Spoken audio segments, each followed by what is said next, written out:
Vamos a hablar de algunas de las cuestiones esenciales para entender la fisiología o los procesos detrás de la generación del gusto. Y no hablamos de cómo te vistes, qué música te gusta, sino específicamente la función de la fisiología gustatoria. A final de cuentas, eh, vo- volvemos a revisar volvemos a revisar los apartados de nuestros sentidos especiales, particularmente los sentidos químicos. Y así como habíamos visto anteriormente, el gusto y el olfato son cosas que van sumamente de la mano. Nosotros sabemos que que la gran representación de todo esto va a estar representado a nivel de la cavidad oral por la lengua, ¿no? Que es un constructo que originalmente viene del tubérculo impar, de los procesos linguales, además de las distintas procesos de transformación que experimenta el primer arco faríngeo. Va a estar constituido por distintos músculos que van a apoyar su función. No por eso, no por eso no es inusual incluso oír en la cultura popular que muchas veces llaman a la lengua uno de los músculos más fuertes, aunque obviamente hay otros tantos factores que considerar en ello.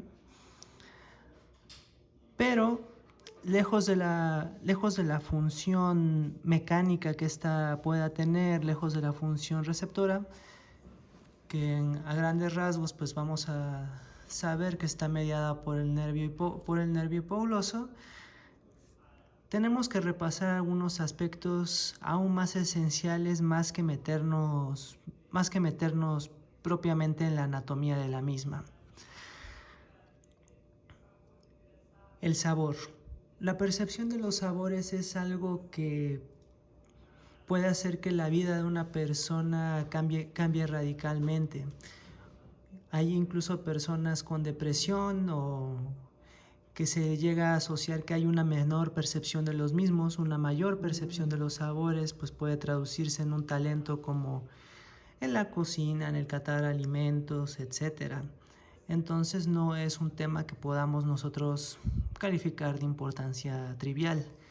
Sabemos a grandes rasgos que si recordamos los aspectos histológicos, vamos a darnos cuenta que en la lengua van a existir múltiples y pequeñas invaginaciones de esto, en este tejido que se van a conocer como papilas gustativas. ¿Qué es lo que tienen de especial? Más que analizar demasiado la ultraestructura de esta, nosotros tenemos que conocer los tres grandes grupos que existen. Vamos a ver que existe un grupo de papilas conocidas como caliciformes, otro nombre que van a recibir es el de circunvaladas.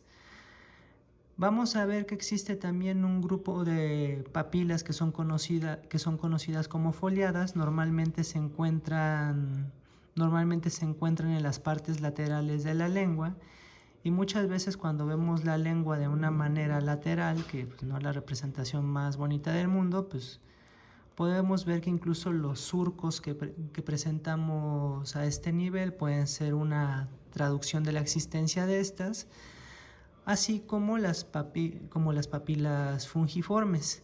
Sin embargo, todas estas papilas en realidad ni siquiera representan la mayor cantidad por sí mismas de las papilas existentes. Aquí nada más hemos mencionado tres hasta ahora, pero la cuarta tiene una importancia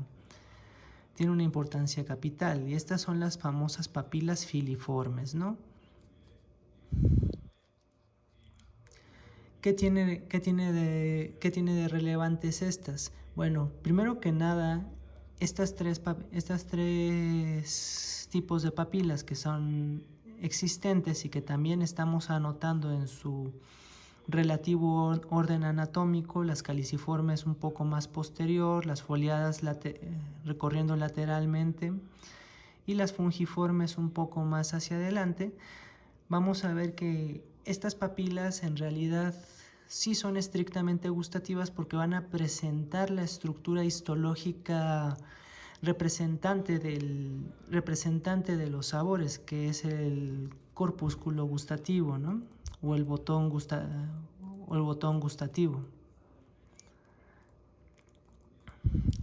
En el caso de las filiadas, más que nada su función es de soporte, sirve hasta cierto punto como para dar cierta aspereza a la lengua. Y por ejemplo, otro detalle importante de esto y que va a tener más la representación de su vida diaria es que estas filiformes no transmiten el gusto, no tienen botones gustativos y normalmente las encontramos en mayor cantidad con los gatos. Y eso es lo que explica literalmente pues esa lengua como de lija que tienen para quien pues haya podido agarrar su michi y pues de alguna forma pues le lamiese alguna parte, ¿no? Bueno, sin albur. La cuestión entonces aquí es la siguiente. Vamos entonces a determinar la importancia de estas estructuras. La presencia de papilas y también de recordar el constante recambio del epitelio que existe a nivel de la lengua, tenemos que considerar que como es una zona que normalmente está expuesta a distintos estímulos que pueden parecer incluso agresivos, entonces la tasa celular que nosotros vamos a presentar aquí va a ser alta. Entonces va a haber un recambio constante. Esto es importante considerarlo porque en deficiencias como de la vitamina B12, de otras deficiencias vitamínicas, una cosa muy característica es que las personas que presentan este tipo de hipovitaminosis pueden presentar lenguas de color rojo más intenso. Y pues este felino se preguntará por qué. ¿Hay algo que tenga que ver con pigmentos, con color, alguna cosa de estas vitaminas? No, la realidad es que como hay menos células, menos proliferación celular, entonces hasta cierto punto digamos que se vuelve delgada esta capa. Entonces lo que se vuelve más evidente son los capilares y los vasos que están debajo de la misma. Y por lo tanto pues estás apreciando más el rojo de la sangre de vasos que se están empezando a superficializar. Eso es un detalle interesante a reflexionar. Volviendo a lo que habíamos hablado, el corpúsculo gustativo. Tenemos aproximadamente 10.000 de estos los seres humanos en la lengua. Sin embargo, pues esta cantidad puede variar más o menos de unos 5.000 a incluso unos 20.000. Esto nada más es como tratando de representar un promedio. Sin embargo, pues dense cuenta que esta variabilidad habla mucho de cómo puede ser nuestra percepción de la vida por esto. Hablamos de estructuras que miden aproximadamente 50 a 70 micras y pues nos vamos dando cuenta que sí es una estructura microscópica, pero en términos relativos me atrevería a decir que no es tan pequeña. Además del hecho de que nosotros vamos a ver que existen distintos grupos celulares dentro de las mismas. Vamos a ver que existen células receptoras propiamente que van a transmitir estos gustos. Vamos a ver que existen también determinados grupos de células que son de soporte. Hay algunas personas que gustan clasificar las células que existen en el botón gustatorio como claras, oscuras o incluso intermedias, y dentro de las intermedias ponen hasta distintas clasificaciones. Normalmente para tener éxito en un examen no es necesario irse a estos extremos, pero bueno, nunca está de más conocerlo y saber que aproximadamente también van a existir unas células basales que pues eventualmente pues van a servir para ir sustituyendo el recambio de células. Y aunque pues relativamente puse pocas células aquí para representar este fenómeno, pues pueden llegar a existir de 50 a 100 células constituyendo un solo botón gustativo. Entonces, bueno, también de ahí de su tamaño, ¿no? Vamos a ver algunas otras cosas, importantes. Cuando nosotros empezamos, prácticamente, me atrevería a decir que hasta el kinder, vemos que existen cuatro sabores básicos en la vida para disfrutar. Y los hemos escogido, y a diferencia del sentido del olfato, aparentemente el espectro de sabores toma una reducción mucho más considerable que casi los 10.000 olores que podríamos detectar, bueno, teóricamente. Vamos a ver que existe el sabor amargo, el sabor ácido, el sabor salado, y hablaremos del sabor dulce. Una cosa que relativamente tiene relevancia es el hecho de que existe un quinto sabor que cada vez también se hace un poquito más popular, que la gente no especializada en el área lo conozca, que es el famoso sabor umami, ¿no? Umami. Que pues viene del japonés umai. Parece que se escribe así. Sí, según yo sí. A ver si... Vamos a ver. Eso sí lo quiero comprobar. Sí, no estaba mal la primera vez. Era esto, no esto. El sabor umai, que literalmente pues va a significar literalmente delicioso, sabroso, ¿no? Entonces, volviendo al gato, entonces, ¿qué importancia tiene esto? Normalmente también nos hacen aprendernos que hay determinados sectores de la lengua, pero no solo de la lengua, sino el hecho de que también en nuestra faringe pueden existir corpúsculos gustatorios, estos botones para la percepción de sabores. Pone esto entonces distintos planteamientos. Uno de ellos es que normalmente aceptamos que la parte amarga se percibe mayormente en la parte trasera de la lengua. La parte ácida y salada tienen esta también distribución, así como lo dulce y lo umami. Pues tiene más localización a nivel de la punta de la lengua. La realidad de todo esto es que tampoco es una clasificación que valga la pena aprenderse de manera muy estricta, ya que toda la lengua es técnicamente capaz de percibir cualquier tipo de sabor, pero se percibe con distinta intensidad. Realmente los puntos fuertes que ustedes tienen que entender es que los 4 grandes sabores originales pues van a tener distintas vías para ser percibidos. Vamos a darnos cuenta que los sabores amargo y dulce, que en realidad pues representan una variedad muy amplia, porque no es lo mismo, pues vamos a pensar, ¿no? Si pensamos a nivel México, nosotros tenemos ciertos dulces que son picantes, pero aún así los llamamos dulces, y no es distinta la dulzura de un chocolate que la de un bombón. Incluso también a nivel de lo amargo es importante tenerlo en cuenta. Y para poder compensar toda esta variedad, en general se van a llevar las reacciones que están incluidas aquí por medio de proteínas G. Normalmente involucran una proteína G que es conocida como la gusglusina, ¿no?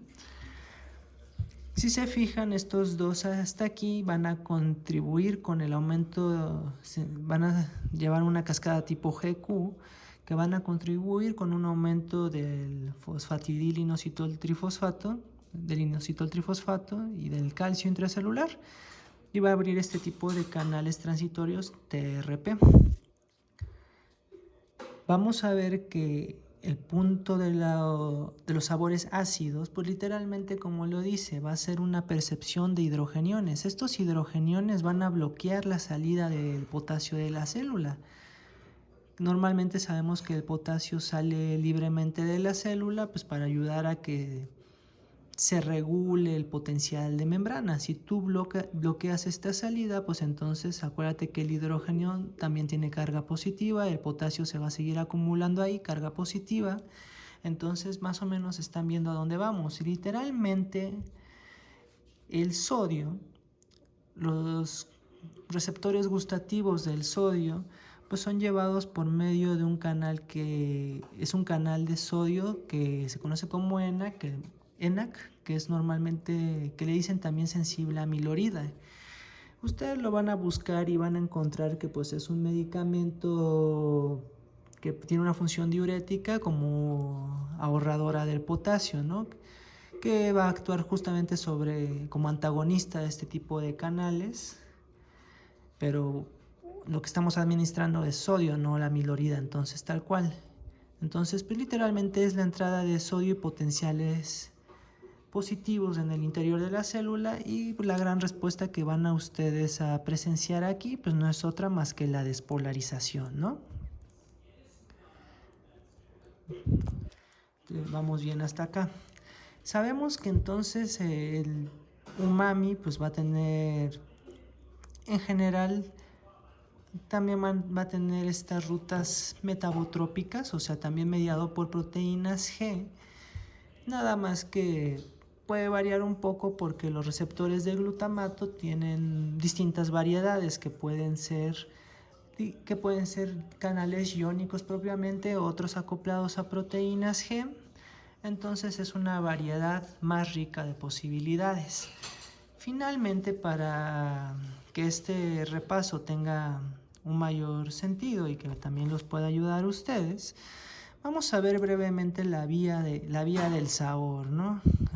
Estaría mejor haber explicado esto con chef al lado, cocinando algo bueno, pero ya será cuando nos volvamos famosos o algo así.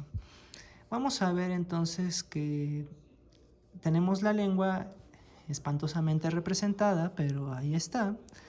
Y hay que recordar que también hasta en su origen embriológico va a existir un contribuyente de la cuerda del tímpano, que es una rama del nervio facial, y también vamos a tener que en el tercio posterior, porque lo anterior era los 2 tercios anteriores, va a estar el nervio glosofaringio. Desde aquí vamos a ver que también desde aquí vamos a ver a nivel también de esta estructura faringea glotis, pues vamos a ver que existe también aferencias del nervio vago. Cada una de estas va a recoger lo que sean capaces de captar a través de distintos ganglios. Del séptimo será el geniculado, del noveno será el petroso y del décimo será el nudoso. Estos van a confluir a nivel del ganglio del fascículo solitario. Como toda sensación, que a excepción del olfato, que no tiene un relevo directo en el tálamo, harán su conexión a nivel del tálamo. Este también enviará sus conexiones a nivel de la ínsula anterior en el opérculo frontal, que es también conocido como la famosa corteza gustativa. Y es esto en esencia cómo nosotros tenemos el sentido del gusto. Vamos a dar entonces algunos ejemplos clínicos, ¿no? Para que también quede algo amarrado. Sabemos que la falta de percepción del sabor podemos identificarlo como ageusia. La disgeusia es en general el término para cualquier alteración. Algo sabe peor de lo que normalmente sabe. A diferencia de la cacosmia, no existe la caquegeusia, que yo sepa. Pero la percepción de los sabores puede cambiar por distintas situaciones. Una puede ser un resfriado o como estamos en época de COVID, Un síntoma relativamente común de esto es la alteración de la percepción de los sabores. Ciertos medicamentos como el metronidazol pueden también, que se puede utilizar como antiparasitario y hasta tiene más de una función posible. Vamos a darnos cuenta que nos puede causar la percepción de sabor metálico. Ciertos medicamentos nos causan la alteración de la percepción de los sabores. A grado que muchas veces también para corregir deficiencias nutricionales tenemos ciertos antojos raros, muy característicos de la mujer embarazada, que por ejemplo sería la famosa pica. Son esas mujeres que